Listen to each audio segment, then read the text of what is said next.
ماذا يحدث داخل جسدك عندما تكذب؟ هل تعلم أن جسدك يبدأ في التغير خلال ثوان معدودة من لحظة الكذب؟ الأمر لا يتعلق بالشعور بالذنب فقط، بل هناك سلسلة من الاستجابات الفسيولوجية التي تحدث بشكل لا إرادي.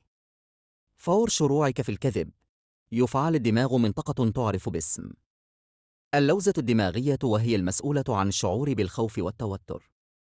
بعدها مباشرة ترتفع معدلات ضربات القلب، يزداد ضغط الدم، ويبدأ الجسم في إفراز العرق حتى وإن لم يكن الجو حاراً. لكن الأغرب من كل ذلك أن الدماغ يقاوم الكذب بطبيعته. الكذب يتطلب جهداً ذهنياً مضاعف، اختراع رواية تذكر تفاصيلها وتجنب التناقض مع ما قيل من قبل. لذلك يقول الباحثون إن قول الحقيقة أسهل بكثير من الكذب من الناحية العصبية.